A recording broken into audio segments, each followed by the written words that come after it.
we have a team of wonderful people that have helped us and supported us in bringing to light new information on the world and where we're going, because we're all going somewhere. We just don't know where it is just yet. And so that's I think, what we want to talk about is what's changing in the world right now and how can we change with it. I'm constantly researching things, always trying to look deeper to understand. That's what I do with music. I'm an artist developer. I'm interested in helping new artists develop their potential and careers. If you want a career in music, you have to know yourself. You have to know who you are before you can help anybody else. And so right now, the U.S. is going through an identity crisis. We don't know who we are. I think the U.S. tends towards extremes. I just posted, I made a post at my group at Political Today on Facebook. I started a group there just for conversation. But that's what I've been thinking about today, is just change and how we have to change with the times, but we don't know how the times how things are changing and how we need to change with them. It isn't on the left or the right, it's on both sides. Was that the U.S. is going to have to change its character. The national character of the United States is going to need to change if it wants to continue to be a global player, because it's become to the point where no one's going to play with the U.S., no matter what positions they have. Did a video about this several weeks ago, and how a former U.S. ambassador, retired ambassador, Chase W. Freeman, pointed this out 10 years ago, how the U.S. really has to improve its diplomacy, because U.S. diplomacy for a while now has really not been friendly, towards other nations.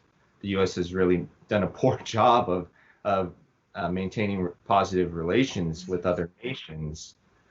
They've really been a bully to many other nations, and as a result, a lot of countries just don't want to deal much with the U.S. The U.S. has been able to get away with that for so long because of its sheer economic strength. But with the U.S. economy in a poor condition, with other countries increasingly becoming superpowers and world players economically, the U.S. no longer has a hegemony on the world economy. And basically, Ambassador Freeman predicted 10 years ago that this was really going to hurt the U.S. because the U.S. doesn't have the diplomatic skills or relationships with the rest of the world to continue to really thrive, at least at the same level that the U.S. has been for so long. Yes. Yeah, that's what I think is happening. There's a vacuum of leadership in both parties that's been there now for 40 years. I've been trying to research this with a friend of mine, Francis Ragusa, a friend of mine, who does a lot of research with me.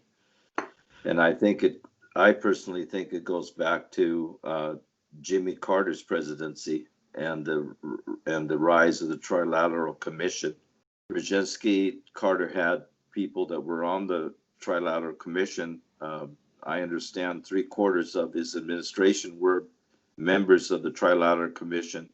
Jimmy Carter was one of the founder members of the Trilateral Commission.